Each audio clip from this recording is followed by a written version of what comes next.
Hey guys, welcome back to Fruitopia, Melbourne, Australia. The very beginning of spring in Australia, and we're doing a part 2 from the front yard.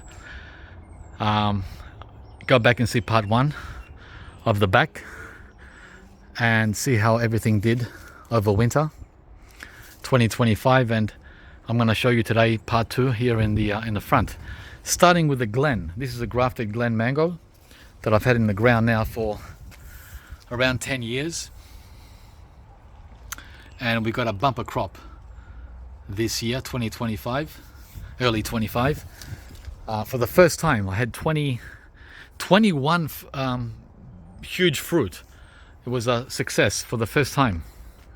Yeah, you heard, 10 years. It took 10 years for this grafted mango to do its thing. Okay, so now, and I've got plenty of videos if you want to go and check it out. Just do a search on mango in the channel. Now this one here has been trying to flower for the whole winter. This all started back in June, and it's been on hold for 3 months. 3 months. These flower panicles have been saying pause. And there's a lot of them, especially on this side of the tree, because it's like getting protected from the pineapple guava or feijoa, right? This tree here is protecting it. This is a champion when it comes to cold. And so is this now that it's matured. But it wasn't like that in the beginning, guys. In the beginning, it needed a lot of help, like greenhouse protection. So yeah, it's waking up really slowly. It takes like forever. It takes June, July, August, September. 4 bloody months just to say peekaboo. I'll show you what I mean by peekaboo. Look, this process right there takes 4 months. Can you believe it? In the true tropics, what you're seeing on camera now takes 4 days to get moving. Once this little baby here, these first leaves show up, it just goes boom. Not 4 months.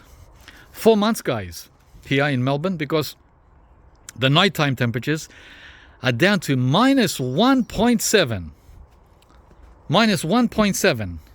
How the heck is this going to flourish and expand with those type of nighttime temperatures? So it can't. It tries to on those other nights when it gets down to 10, 11, right? Here's another one. Look. Perpetual pause. Perpetually. So we're losing 4 months. We're losing 4 months because of the winter nighttime temperatures. Again, it all comes down to the nighttime, not daytime. Daytime's okay-ish. Daytime is 12 to 18. And that's not bad, not bad. But 0 to 10 is no-go for mango. The jackfruit, okay. The jackfruit has copped a considerable amount of cold damage over winter, but nothing to be concerned about. I showed you a month ago how some of these leaves underneath were like that. They were damaged from the cold. See that? Well, now it's gone to almost every leaf. Almost every leaf has that. Right? Look. Almost every leaf has signs of Melbourne's winter finally catching up with it. Almost every leaf. But guys, the good news is not all the leaves. Look, this one is not affected. That one's not affected. Right? So almost half the leaves are intact, as if there was no winter. And more importantly, the main stem in the middle, hang on, can I find it? It's still marching on towards turning color from green to brown. That one there.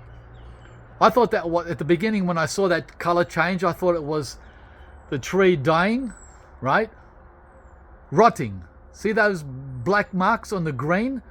I thought that was bad news. You know what that is? That's the tree turning into a mature tree. the trunk is turning color. So no, there is no concern. It's just that trunk there, that brown trunk there, turning brown all the way up. Well, that's what I'm hoping. That's what I'm hoping. So yeah, the 3.5 meter tall seedling jackfruit is doing great. What's this I just saw? Okay, we've got a new shoot here. Look.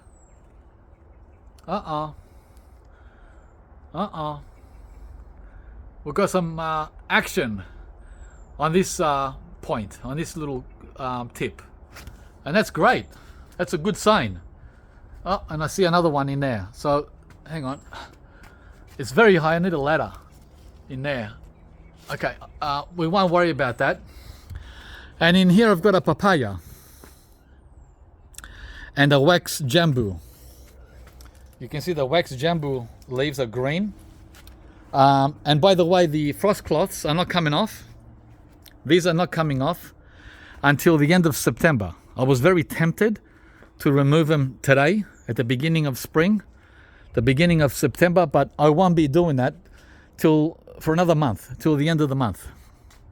And then around October 1st, approximately September 25 to October 5, I'm removing all the protection, guys, because by then we're into the middle of spring. It's no longer early spring. Early spring is still cold, but the middle of spring is more warm than cold.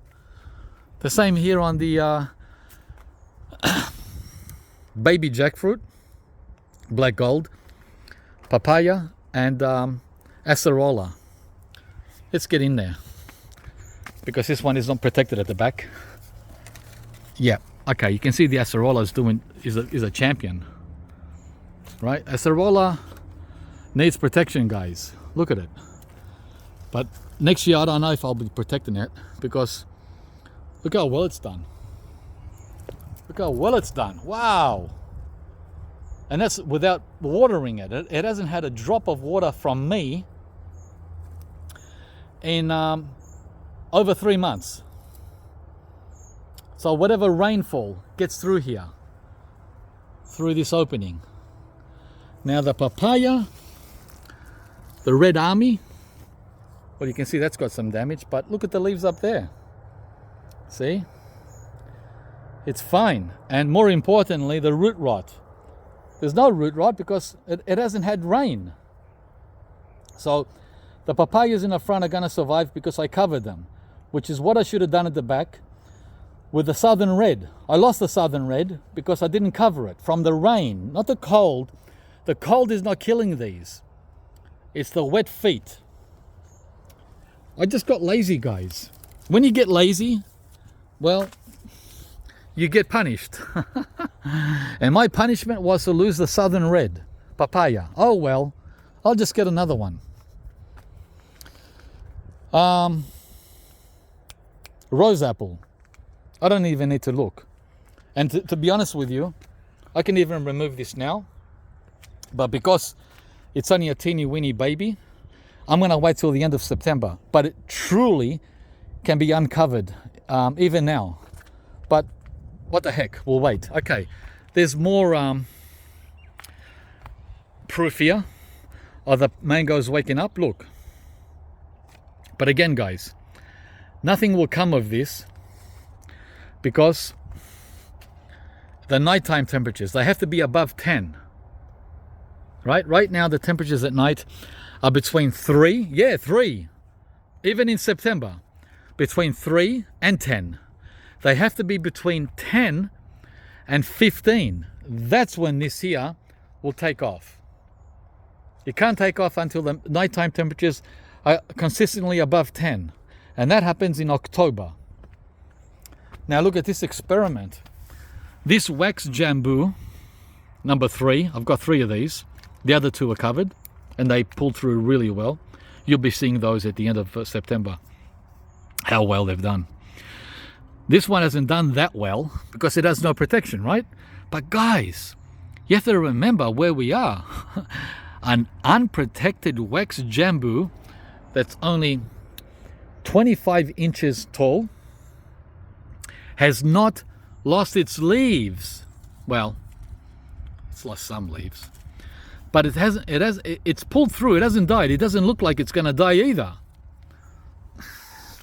So this experiment has taught me something about wax jamboo.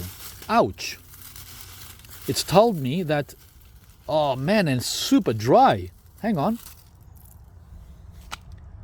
It's taught me that wax jamboo, all it needs, and by the way, I haven't watered this at all, right? All winter, not a drop. Only rainfall. The pitiful rain we had all winter, which was no more than 50 millimeters or 60 millimeters for the whole winter.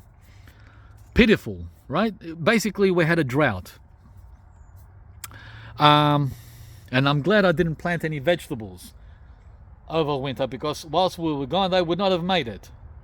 I would have lost all my time and money, because they need vegetables need watering, not these guys, the lettuce. So the experiment has paid off. So what caused this to survive, guys, is because it's in full sun all winter, right? Hang on. Hey, back there today's cloudy, but up there all day it's sunny. From there to there, up there, 8 hours, 10 hours of sun all winter. So that's what helped that all day winter sun when it's sunny, and protection from the fence from the wind. Otherwise it would not have survived if it was right here in the middle or somewhere in there. Jackfruit, this is a little jackfruit seedling. Looks like that made it too. Let's see. Yep, tiny. Got that at Christmas. The whatchamacallit, the Florigon. Look at that. Look how happy that looks. Wow. It's like, way, is it summer yet? Can we come out and play? Is it summer yet? Is it summer yet? Look how green it is. Yeah, guys, this is year number 3 for this grafted Florigon. So I'm looking forward to uncovering that shortly. The cold tolerant guavas, of course, no problem. I put that in 6 months ago. What else? Yeah, look at these bananas. No way, man. Look, freezing cold. How cold? That cold. That's how cold it was. So we've got a mango here, we've got another mango over there, we've got a mango there, we've got another papaya here. This is the BK something. Bloody birds. This was chomped back by the snails, this papaya, because I didn't go in there and spray. Right, again, lazy. From laziness, guys. Out of laziness, I lost all the leaves. So I don't know how well it's doing. I take it it's alive. I can't tell because I don't see the leaves anymore. The leaves that were there in June, July are gone. This persimmon is waking up, the so-called sugara. Or shuruga? What's it called? Shuruga. Yeah, we don't know if it's a shuruga because it's astringent. Yeah, another mango. All the mangoes are doing great. So happy to report that. The blood oranges are turning red now. Inside, I had one yesterday, it was red. So the one I picked back in July was way too early. Now it's starting to turn red. In September, that's the Arnold, right? So you got to wait for these till spring before they're ready. The lychee pulled through. Look at the lychee. What a champion. Wow. So I've had a lot of luck with the lychees, except for the that one that didn't want to pull through here. What was Erdon Lee? The Erdon Lee does not want to live in Melbourne. This is the purple guava champion. The Ben-Hur is waking up slowly. Alfonso, fine. Kesar, fine. Sweet tart, I'm not sure. Peanut butter, fine-ish. A lot of snail damage. And I think we've lost the blackberry jam fruit's gone to heaven. Goodbye. A lot of bacon avocados coming. Yippee yahoo. Oops, I've got to be careful where I step here. I've put these things in a tactical way so the birds won't throw everything out. Oops, this bacon is rotted. I wonder why. It's rotted. Wow. I wonder why.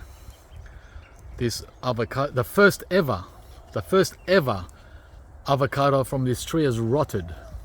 There's another one there. There was only two. And this one was smashed by the possums. Right? That one. So I wonder what's going on here. Let's go into the compost. Oh, there's a third one. This one is rotten too. Wow. Looks like they should have been picked in winter. That's what that tells me. Late. Too late to pick. So I've lost both these. And I take it that one will be next if I don't pick it. Alright, so we're learning. Bacon is a different animal to the hass. I can leave my hass on the tree till summer. But the bacon, it seems you can't leave them on this late. Anyway, it doesn't matter, guys. It's the first time it's fruited. Look at all the buds. These are all fruit buds. The dragon fruit, and I still haven't got the support for it. On this side where it's leaning down. I've got to do that sometime in September, October. Those two banana, I see one's ready. Bananas are ready there. I just saw it now. Yep, that's ready. I gotta pull that bunch down. See guys, we're gonna harvest bananas at the end of winter. Yep.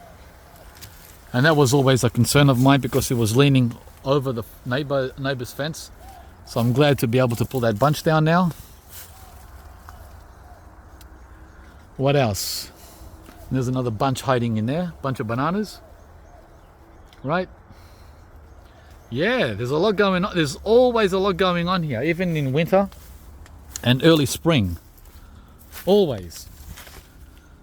The white sapodillas are dormant. They come to life in summer, so December. The my mate Sapodilla pulled through. It's just got a lot of snail damage. Sapodilla pulled through. The R2E2 is fine. This is the only fruit I got, the first ever fruit I got from the what's this variety called? The shepherd. And that seems like it's budding out too. A little slower than the bacon. Cherry moya, another mango there. That should be doing fine. The new Jalla avocado, which I planted at the end of autumn, May. Looks okay-ish.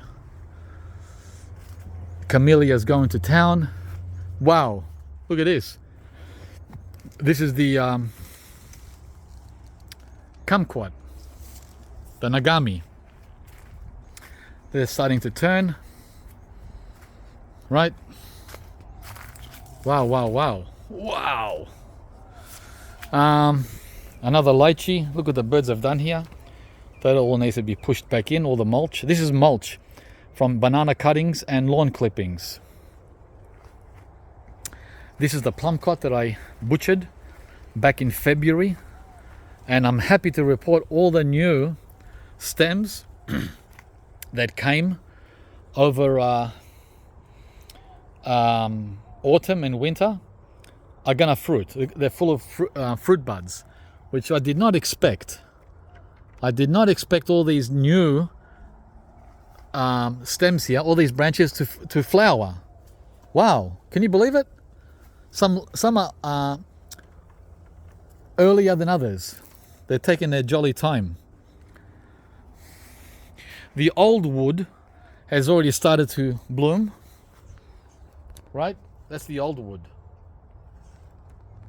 And the young wood, that there, is just starting to open now. Yeah, interesting. That you can butcher a plum tree to death and it'll fruit the same year. Wow, awesome. See guys, that's how we learn. By doing it, not by asking questions only. You do both, ask and do. The reed is still sucking. I don't know what's up with the reed. But it's not, it's not dying. It's just limp. It's just limp. It's probably needing water. Let me see. Drought is, oh no, it's wet. Ooh, this is very wet. Oh, I was wrong about that. This soil is very wet. Muddy, almost muddy. I'm definitely not going to be watering this. Yeah, see what I mean, guys? It's not like a Hass that's 15 years old that you can water. Yeah, you don't water this when it's soggy. Soggy soil. No. No. Definitely not. Yeah, it's almost muddy. So that's what it might be. It might be too wet. Mind you, it's raised. This is a raised bed. Right? And it's sloping. Sloping down and raised. So it has no excuse to be sucking. Alright, we'll just let it be and see what happens. Oh, more bananas here. These look like they're going to be turning sometime in September. They're starting to turn yellow already. And another rack up there sitting on the roof tiles. Right. And another rack there.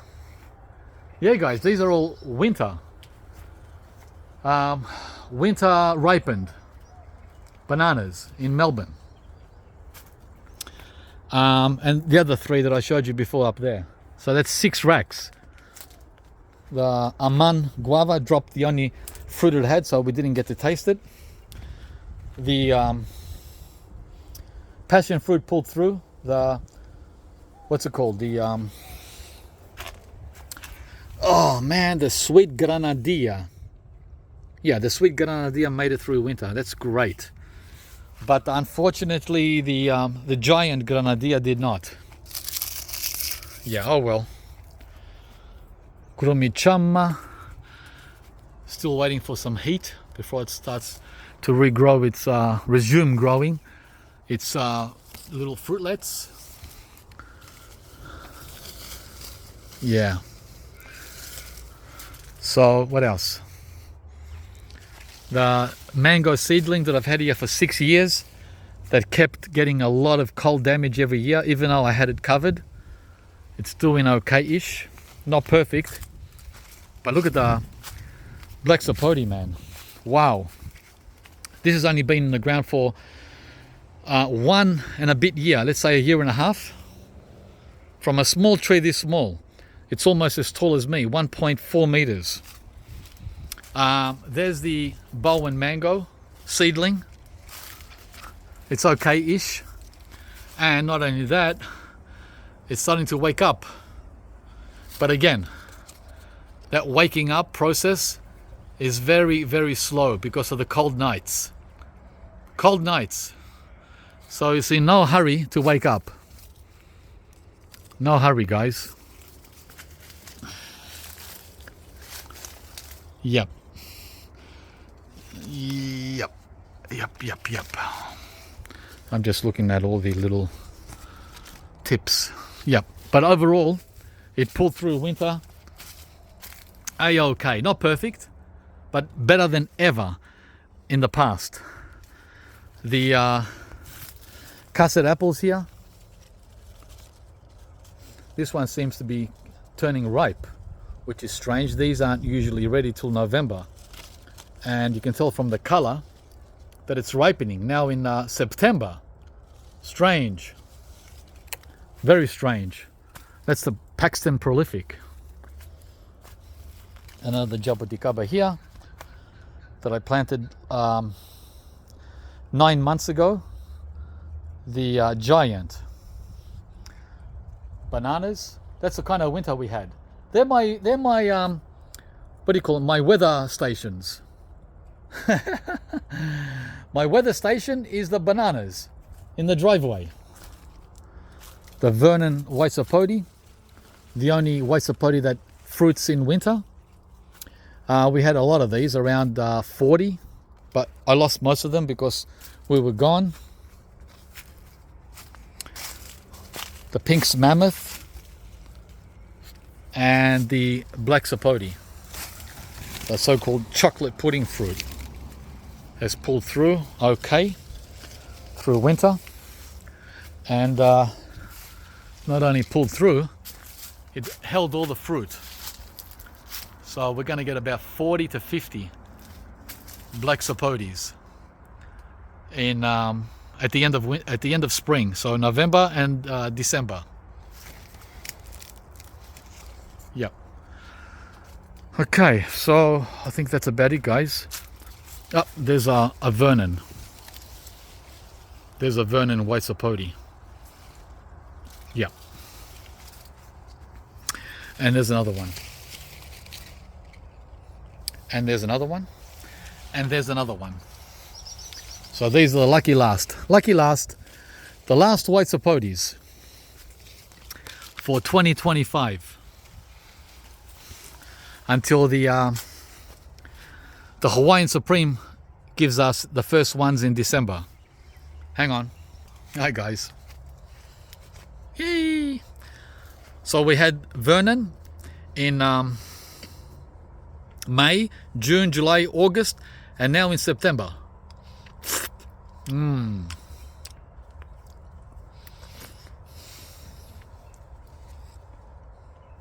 So tropical, so delicious, so sweet.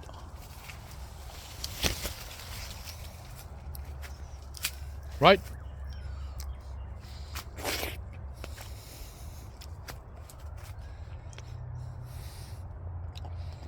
Caramel, brown sugar,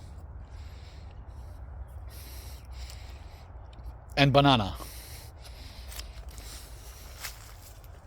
Very tropical. I can't wait for the black sapodis. The chocolate. They taste like fudge. Chocolate fudge. When you let them really ripen. I think that's about it, guys. That's the extent of the winter outcome.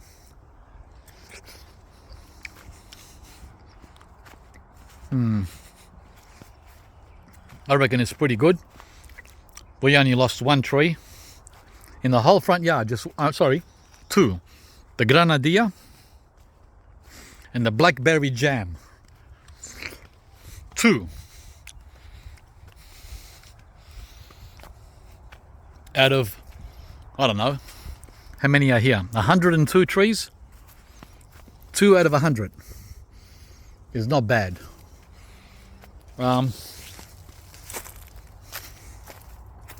This is the carob.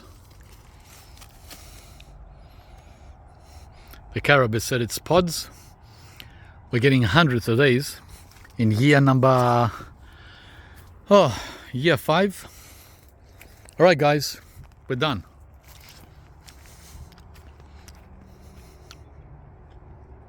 Red Chateau mulberry.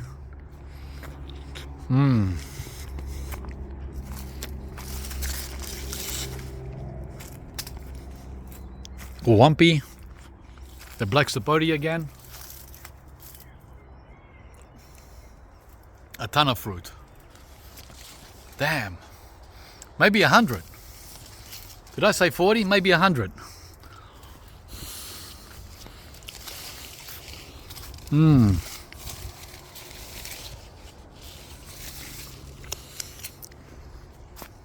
the apricot waking up. And that is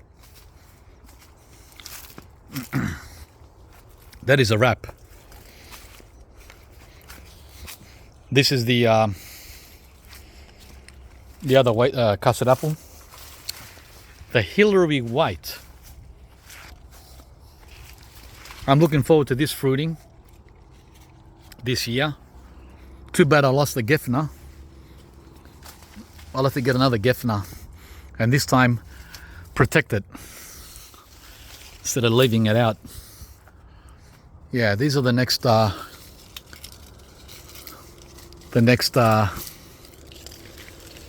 Sapodillas. These come at the beginning of summer, so that means we don't have anything in October and November. A 2-month break of or gap of no white Sapodillas, unless a Subel surprises me. All right, guys, that's it. Over and out. Again, give us a like, share the video, subscribe if you haven't, and we'll see you from the next one. Wow, look at this Namroy pomelo. Bye, guys.